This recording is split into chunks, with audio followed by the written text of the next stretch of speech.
நடிகர் விஜய் திமுக அரசை கடுமையா விமர்சித்து வரக்கூடிய சூழ்நிலையில அவரோட அரசியல் வருகை திமுகவுக்கு தான் சாதகமா மாறி இருக்கிறதா இந்தியா டுடே மற்றும் சி ஓட்டர்ஸ் இணைந்து நடத்தின கருத்து கணிப்பு மூலமா தெரிய வந்திருக்குது. இது அதிமுக மற்றும் பாஜக கூட்டணிக்கு கடுமையான அதிர்ச்சியை கொடுத்திருக்க அதே சூழ்நிலையில விஜய் தரப்பும் கடுமையான ஒரு அதிர்ச்சியை கொடுத்திருக்குது.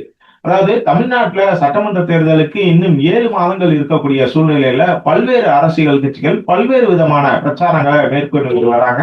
பாஜக கூட மீண்டும் கூட்டணி அமைந்திருக்கிற அதிமுக திமுகவை கண்டிப்பா இந்த முறை வீட்டுக்கு அனுப்பியே ஆகணும் அப்படிங்கிற ஒரு முனைப்போட இப்ப தமிழ்நாடு முழுவதும் ஒரு பேரணி, அதாவது பொதுக்கூட்டங்களை நடத்திட்டு இருக்காரு. குறிப்பா எடப்பாடி பழனிசாமி ஒரு தமிழ்நாடு முழுவதும் சுற்றுப்பயணத்தை மேற்கொண்டுகிட்டு வராரு.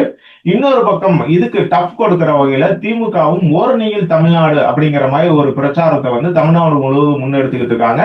இதன் அடிப்படையில அங்கங்க பொதுக்கூட்டங்கள் நடத்துறது, திண்ணை பிரச்சாரங்களை கொடுக்கறது, அது மூலமா நோட்டீஸ் கொடுக்கறது அப்படிங்கிற மாதிரி பிரச்சாரங்களை முன்னெடுத்துட்டு வராங்க. இதுக்கு மாற்றா இந்த 2 கட்சிகளோட ஆட்சியும் தமிழ்நாட்டுல இருந்து அகற்றணும் அப்படிங்கிற ஒரு முடிவோட களமிருக்கிற நடிகர் விஜய் தமிழக வெற்றி கழகத்தோட 2வது மாநில மாநாட்டை மதுரையில மிக பிரம்மாண்டமான ஒரு அளவுல நடத்திருக்காரு. அது மட்டும் இல்லாம வரக்கூடிய செப்டம்பர் மாதத்துல அவர் தமிழ்நாடு முழுவதும் சுற்றுப்பயணம் மேற்கொள்ள இருக்கிறதாகவும் ஒரு தகவல் வெளியா இருக்குது.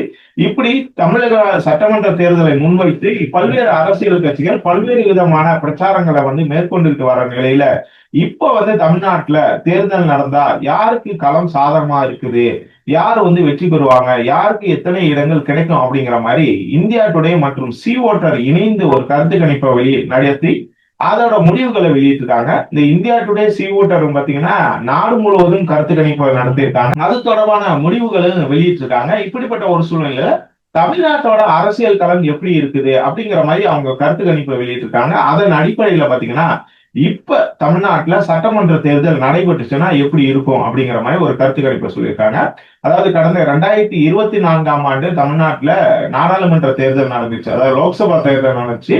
இதுல திமுக கூட்டணி 39 இடங்களையும் கைப்பற்றினாங்க.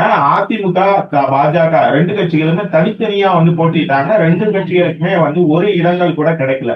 இப்படிப்பட்ட ஒரு சூழ்நிலையில இப்போ அதிமுகவும் பாஜகவும் கூட்டணி அமைச்சிருக்காங்க. இங்கிட்டு திமுக அதே கூட்டணி பலத்தோட இருக்குது. இப்ப லோக்சபா தேர்தல் நடந்துச்சுன்னா தமிழ்நாட்டுல திமுக 36 எம்பி தொகுதிகளை கைப்பற்றும் அப்படிங்கிற மாதிரி இந்த கருத்து கணிப்பு சொல்லியிருக்காங்க. அதிமுக பாஜக கடந்த தேர்தலில் தனித்தனியா நின்று இந்த முறை 2 கட்சிகளும் கூட்டணி சேர்ந்திருக்கக்கூடிய நிலையில இப்ப அவங்களுக்கு வெறும் 3 இடங்கள் மட்டும்தான் கிடைக்கும், அதாவது 3 எம்பி தொகுதிகள் மட்டும்தான் கிடைக்கும் அப்படிங்கிறது இந்த கருத்து கணிப்பு மூலமா தெரிய வந்திருக்குது.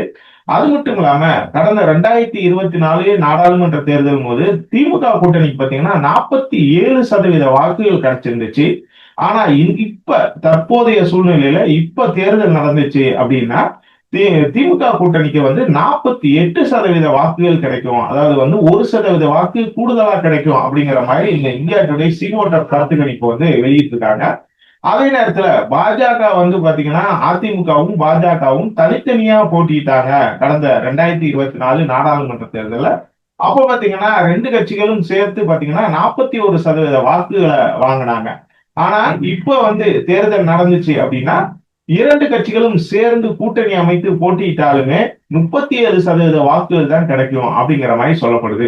அப்ப கடந்த தேர்தலை விட, அதாவது 2024 நாடாளுமன்ற தேர்தலை விட இப்ப திமுக கூட்டணிக்கான அந்த ஆதரவு மக்களிடையே அதிகரிச்சிருக்குது அப்படிங்கறத இந்தியா டுடே சி ஓட்டர்ஸ் கருத்து கணிப்பு தெளிவா விளக்கிருக்கு அப்படிங்கிற மாதிரி சொல்லப்படுது.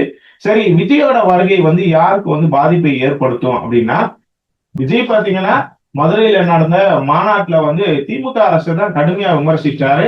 ஸ்டாலின் அங்கிள் அப்படிங்கிற மாதிரி விமர்சிச்சாரு. அதனால அவருக்கு வாக்கு வங்கி அதிகரிக்கும். அதாவது இப்பதான் முதல் முறை அவங்க தேர்தலை சந்திக்க போறாங்க. ஆனா இந்த 2 பெரிய கட்சிகளுக்கு தப்பு கொடுக்கிற வகையில அவங்களோட வாக்கு வங்கி இருக்கும் அப்படிங்கிற மாதிரி பல்வேறு தரப்பினர் சொல்லிட்டு இருந்தாலும் இந்தியா டுடே சி ஓட்டர்ஸ் கருத்து கணிப்பு என்ன சொல்லியிருக்காங்கன்னா, விஜய்க்கான வாக்கு வங்கி பெரிய அளவுக்கு உயராது, ஆனா ஒரு கணிசமான வாக்கு வங்கி இருப்பாங்க. அந்த விஜய்க்கு கிடைக்கக்கூடிய பெரும்பாலான வாக்குகள் யாருக்கு வாக்குகளா இருக்குன்னா அதிமுக பாஜக வாக்குகளை தான் விஜய் பிரிப்பாரு. அது மட்டும் இல்லாம திமுக அரசுக்கு எதிரான மனநிலை கொண்டவர்களோட வாக்குகளை தான் விஜய் வாங்குவாரு அப்படின்னு சொல்லப்படுது. அதாவது திமுகவுக்கு அரசுக்கு எதிரான மனநிலை கொண்டவர்களோட வாக்குகளை அதிமுக பாஜக தான் இதுவரைக்கும் வாங்கிட்டு இருந்தாங்க.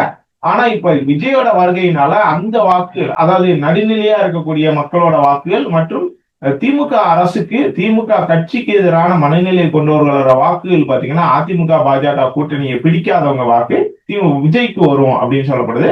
அதனால அதிமுக பாஜக கூட்டணிக்கான வாக்கு வங்கி மேலும் சரிகிறதுக்கு தான் வாய்ப்பு இருக்க ஒழிய திமுகவோட வாக்கு வங்கி சரிகிறதுக்கான வாய்ப்பே இல்லை அப்படிங்கிற மாதிரிதான் இந்த இந்தியா டுடே சி ஓட்டர்ஸோட கருத்து கணிப்பு வெளியிட்டிருக்காங்க.